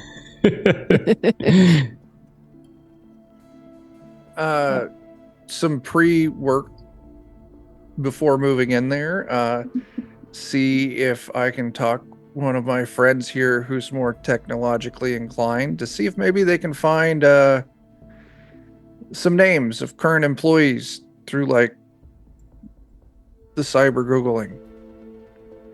Clover, Mallory, one of you two. In case Yeah, you know, we need to come up with a quick name of who we are. We've got a list that we can maybe pre-memorize. Yeah, we could try and find something like that out. You could try to do that. You could also try to make fake identification. That's also a possibility. It's not like I think you couldn't try to do that too. I'm going to need that because, I don't have regular identification. Okay. Yeah. Yeah. So is that something you guys want to try to do? You guys want to try to create like fake identifications for who you guys are? Just fake IDs, or like specifically like employee IDs for like Ironclad Systems or something like that, or probably Big Red wouldn't work, but Ironclad Systems might. Yeah, let's do the employee IDs for Ironclad, yeah. At least employees I want to be an intern of their cleaning crew. Hey, look at that. Okay. Yeah. Okay. I'm going to want to roll. It's going to be a tracked outcome, which will determine the quality of these IDs. This is essentially what we're looking for. So like you're going to spend power to essentially increase like the quality of the roll. So who wants to spend some time doing it? And since you're probably, there's going to be some tags working against you, because you're probably trying to get it quick, and you're also probably trying to get it, you're doing it for a well-known paramilitary firm, so they probably have good security. So there's at least 2 tags working against you just for expediency and their security. But who would be trying to get these IDs for everybody? I have a question. How does loadout work when you're not in a mission? Do you have access to like all of your loadout outside? No, everything's burned, because loadout is about literally unburning something. So right now everything's burnt out. So if you want to say that there's something that you're planning to take, I don't mind you just like reversing the order here. That's fine. But you would be taking it on mission. Yeah, I mean, Mallory could give it a shot to try and get in and like get the proper like credentials in order to make those IDs. Okay. Or at least have them printed where they print them. Okay. So Mallory, you're going to attempt to try to get IDs, fake IDs. All right. So this is essentially forgery stuff. Okay. So what kind of tags are we looking at that you might have access to? Yeah. So with this, I think I would try to be getting into the place to like just put in a standard order for them to be printed. And so that I could rely on intrusion specialist and maybe find backdoors. The other thing that could be done is like, we could say that I've had a little bit of experience trying to do a similar thing back in my eco-terrorist days where I was, trying to get in with some crew that way when I was trying to do environmental justice. But that's what I got. Yeah, that's not really directly applicable though. Like I would want the tag to be directly applicable to like getting an ID or a fake ID. Like, so like for me, I'm looking for either tags that like reference like you have like your gray market dealer like Clover has, or some other kind of forgery like tag, like something that would kind of speak to that. So like that sounds very indirect, the idea of like your eco-terrorist stuff. So I'm not sure I would take that one. Looking at your tags again. I definitely think intrusion specialist is fine, because you're trying to dig into this. You're trying to essentially hack into the system enough to get some like viable information about them that's in use in the tag. Like I would be okay with that. And same with backdoor. I think those 2 are fine. Okay. You're almost like trying to find like security camera footage of someone wearing an ID or something to just kind of see like what they look like, maybe. So even like maybe almost if there's like somewhere that maybe they go off campus where maybe it's almost like trying to get into like security cameras of like a lunch place close by where like they might leave and they still have their like ID badges like on their belt or something that we could like see a picture of it. So these are the types of things that the action database suggests for things that are like forging credentials or documents. Things like forgery skills, forgery software AI, existing document to modify or copy, knowledge of the impersonated target or forged content, artistic talent, that kind of stuff. So you could say you're trying to... So here's one way we could play it. You're hacking in to get data about the target, like so a series of targets that you want to spoof. And then that would then create that tag temporarily for somebody else to maybe create the forgery. Or something like that. We could say that. So it's kind of looked like we could do like a chain here. Sure. Okay. So I've got those two things. Anything working against me? Yeah, there are. There are. So I'm gonna say there's two tags that they have that'll work against you. So you're rolling a flat roll here. Okay. I got a 4.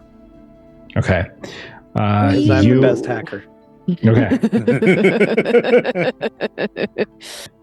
All right. Give yourself. Let's see. So consequences will say, give yourself traced 2. Basically, as you're trying to hack into their systems, you're trying to go sort of backdoors, you're trying to deal with all of the various layers of software, you are immediately overwhelmed by not just like automated defenses, but also what seems like there's an active agent on the other side. And they not only do they deny you access, but you feel like your usual uses of how you would go about getting into a system, they've sort of marked that. They know your modus operandi. So trace 2. So that'll be, you're going to have that for a bit. I love it. How like the things that I'm brought on here to do, I fail at all the time. But like my other powers, if I ever use my other powers, it's like amazing. I roll really awesome. 2 2s. What a roll. This is the way. What a roll. Yeah. This is how it goes. You only have the one theme kit for hacking. So if like you're really not like a full-time hacker, you dabble. You're like a hacker dabbler, really. You don't really have a full-timer. Okay. So unfortunately, the attempts to get in and get some employee data to use for fake IDs to get into the Ironclad system has not gone well, has radically gone terrible. What are some other things that people might want to do for like gathering intel or prep or anything like that? I want to scrub Ewan's social medias and see if he has like a pet or anything. Okay. Sure. And then try and see who might be taking care of that pet in his absence. Nice. Okay. That sounds fun. Give me what's your pool? This is going to be a quick outcome, just success or fail, basically, to see if you can get into it. I would say investigator, analytical brain augment kind of helps me sort through things quickly. And then those are probably the only 2 that really apply. Okay. Sure. So give that a roll. There's nothing working against you on this case. You're just you're hitting public networks. So you're really not and you're not even hacking. You're really just kind of getting on someone's net feeds, social feeds. 13. Okay. So you do find that, you do find out that Ewan Martell apparently does have like like an aquarium, basically. And so as you're digging through all of his social media, you're seeing all these feeds of like this beautiful aquarium that has actual fish, probably genetically modified and created fish, but they're beautiful. And from what you can tell, they're probably requiring a significant amount of maintenance, regular feeding, all that kind of stuff. The name you get in terms of somebody who appears to be periodically commenting on the beauty of their fish is Isle of Fae, which seems to be a woman who lives in Scarlet Rise, a little like kind of middle-aged woman. And you can see she has like a kid or two in some of these images. You're not sure if it's her kids or not, but you can see them here and there. Definitely seems like a kind of a community leader. Like you can see like there's some images of like holiday parties and such, that kind of stuff. That is a name you would get. Fantastic. Okay. Anybody else have more prep or something we want to do for gathering intel? Community children. Yeah, I said that poorly. Yeah. Everyone shares. Yeah. It takes a village, right? In the area where the building is, would it be acceptable for me to go to like the local bar, like what Verona was saying earlier, like maybe the lunch spot they go to? But like, I want to go try and do a little social engineering. I was actually hoping to do something quite similar. So let's go. So basically, when we get there or before? Yeah. Like, so like that's the thing. Research Like, before we leave. there's like this weird kind of like when does the mission start kind of thing for loadout. So I'm gonna put it at once you guys step foot in Circuit Heights, the mission's on. So anything that you want to do out before you go in is like essentially what I'm asking for now. But those are great ideas that we should put a pin in and come back to because I think that would be great. Yeah. Okay. So, my intention had been to try and like find someone who works Ironclad security and to talk to them and basically try and get someone on the inside, either through bribery or ingratiating myself or whatever. But if that is better suited for after we start the mission in earnest because of where things are located, then I'm happy to. Yeah, I don't think that's something we should do outside because it's more than likely like there's different campuses. So like you could go to a different Ironclad system campus, but that wouldn't necessarily mean that anyone working at that campus on the complete opposite side of the mega city would know anything about the people who are working at this different campus. So you're more than likely to get the type of development or progress that you and Chuck too, both of you want by like actually going to the Stratus building inside Circuit Heights. All right, thank you. Wants to do some research just to see like in any kind of like posts on the web or anything like that, just around like if there's any business bloggers that have any rumors about what kind of stuff that Ironclad systems maybe like dipping their toes into. So kind of that kind of public facing, any kind of rumors about, you know, kind of the latest and greatest thing that they're getting into, or, you know, somebody heard a thing. Okay. So like public facing information. Okay. So yeah, it's all public facing. So there's probably no real like hacking role or anything necessary here. But what I can say is if you're specifically like taking the time to just look at like business news and just getting, again, everything's above board. It's just a matter of reading it. It's not like you're hacking into anything. You would probably know a few things.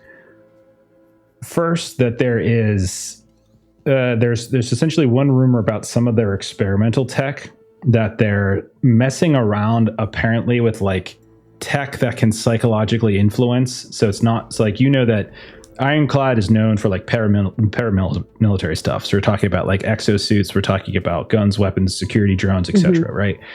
But it looks like they've been sort of dipping their toe into like more psychological warfare devices. There's no real specific product that anyone's talking about, but it's like the business things that you're looking at stems from people looking at like recent job postings and hires and stuff like that that might suggest that they're looking for those types of things.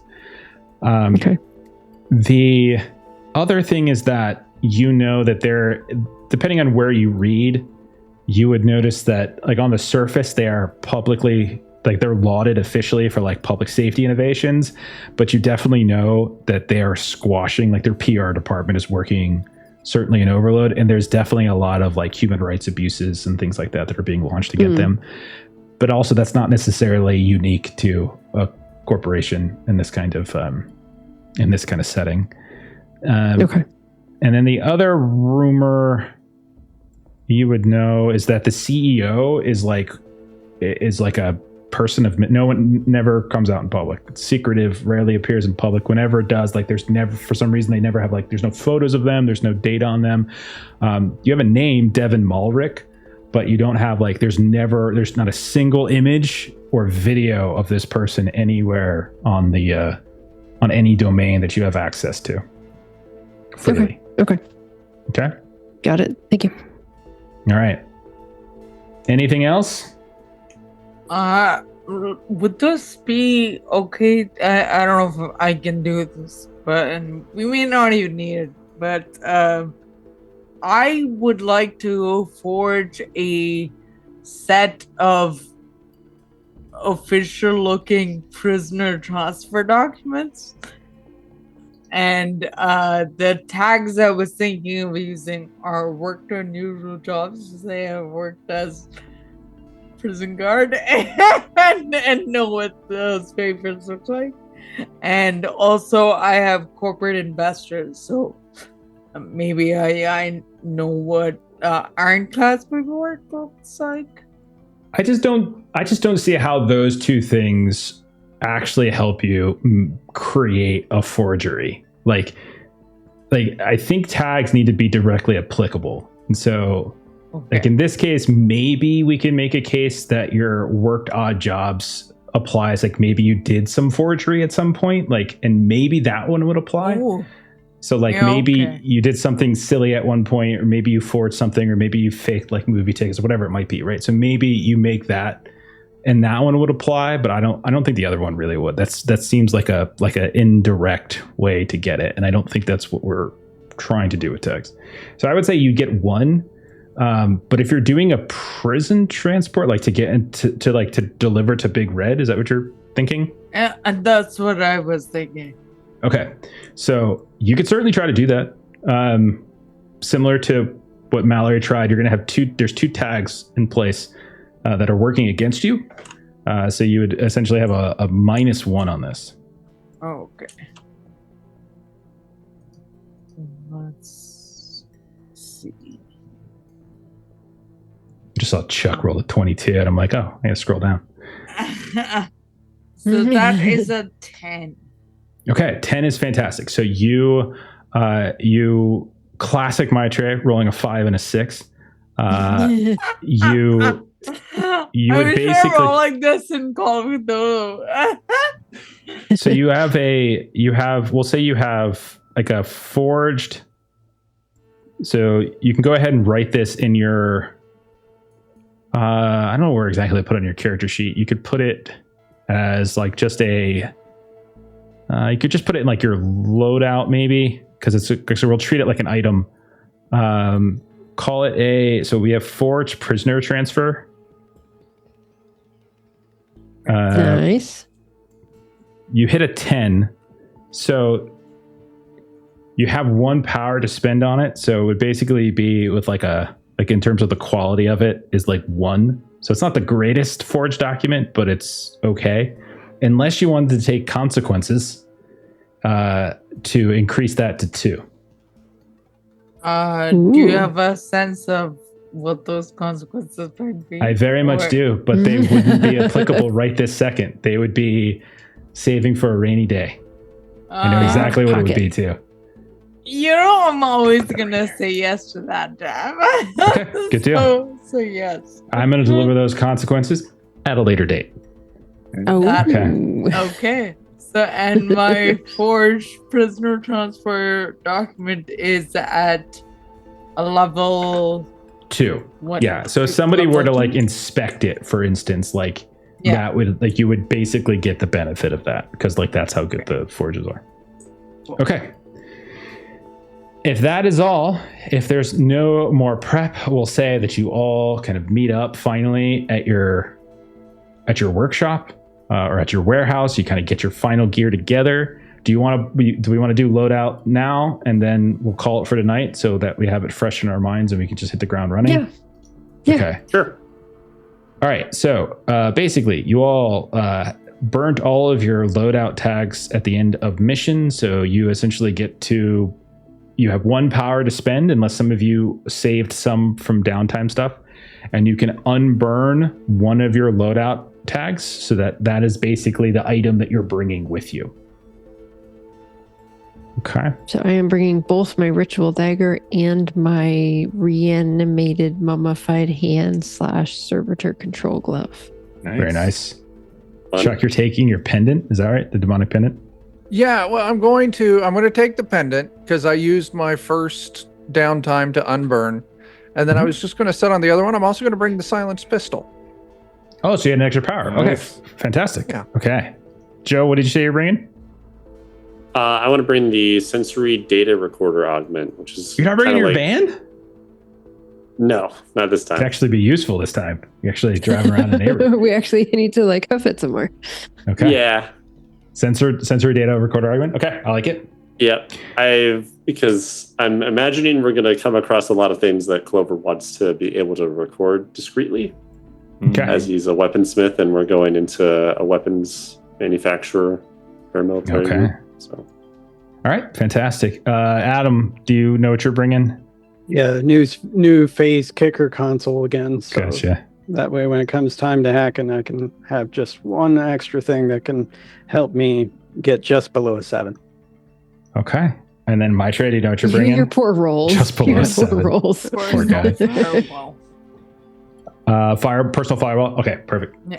Okay, well, I think let's go ahead and call it there, and we'll pick up next week with you all entering Circuit Heights. We'll start the mission proper, and we're searching for a missing fixer team, or your missing fixers team. No, wait, that's not right. Your fixers missing team. There we go. And this corporate espionage person, and then we'll go from there. All right. Yeah. All right. Jeremy, what you bringing? Oh, did I not ask you? I'm so sorry, Jeremy. I won't use it. It's like my duct tape I didn't use. But this time, I'm going to bring the quick fix sticks, the healing syringes full of like weird, like source-based ichor. Very nice. Did you never figure out what your third thing was? You still have question marks there? I was initially just going to write crowbar. In fact, I might still write Do it. crowbar. I think Put crowbar, Agaricus it's fine. really doesn't do the whole... He's very simplistic. Okay. All right. Maybe he needs to figure out what his third thing is. Maybe he'll find it on this mission. Maybe. It could I have think been. previously he always just brought duct tape. This is the first time he's not bringing duct tape. Because It could have been a fancy magical staff. Could have been a fancy magical staff. Could Man, have a been a fancy magic staff magical would have been pendant. pretty cool. Could have had a pendant. Just saying. That's all the rage. A couple other people have pendants. That's pretty cool. Yeah. Uh-huh. All right. Let's do some closing plugs and let's get on out of here. Go by the overlay. Adam, you're up, sir. What you got going on with Cannon Otter, man? Yeah, store.canonotter.com. If you come to the store, you buy a copy of our game, then we can make enough money to get Chuck some chicken nuggets. Yeah. I'm about it. Very nice. Okay. Yep, that's the goal. Yeah, come check out, get yourself a copy of Teenage Odyssey so you can relive the 90s. Awesome. That's a great decade to relive, to be honest. I was reliving that today. With one of my students asked for like music suggestions, so I just started giving them like Alice in Chains and Soundgarden and stuff. Nice. So I was just like giving him all Classics. that, and he's just like, "This is really good." I'm like, "Yeah, I know, dude. I know. It's the '90s, so it's a good decade." My Trey, where can we find you on the internet? I am MySpace Games on YouTube, where I make system agnostic or multi-system content that centers the dream and play experience in tabletops that you should check out if you feel like checking out. Fantastic. Chuck, what you got going on, man? It's me. I got my Pathfinder game on Friday. Yeah. Where Joe plays a plant. I do. Okay, fantastic. what I got. All right, no Wednesday this week. No, I am no longer running Wednesdays. I have thrown it at John because I'm tired of thinking so much. I hear you. Yeah, Mhm. yeah. I've been downsizing as well. Same. Yeah, I hear pawned ya. off my Saturdays. I've Mhm. now pawned off my Wednesdays. Nice. Yeah. Cool. I'm pawning off one of my Fridays onto Steven. So Steven's taking a Friday from me pretty soon. So Nice. I hear you. Joe, you got a game you're running. What's going on, man? Yeah. Speaking of taking Chuck's Saturdays, we are running Salvage Union every other Saturday now. We just ran one 2 days ago. It was our first session. We had a session 0 to kind of build characters, and this was the first actual play. Chuck and Jeremy are in that, as well as some other defenders. It's going well. It's good. We saved Fantastic. a dog named Scooter. Gonna Aw. eat that dog. Were you Skeeter or Scooter? I can't remember from Alien. Which one? I of you was Scooter? Skeeter. Jeremy was Scooter. So you're gonna eat Or was yourself, it the other Jeremy? way? It was the Which other way. way I was was it, Skeeter. Jeremy? You, Oh, I was because you're gonna eat Scooter. Chuck. Okay, that makes sense. That makes As more you sense. should. Mm.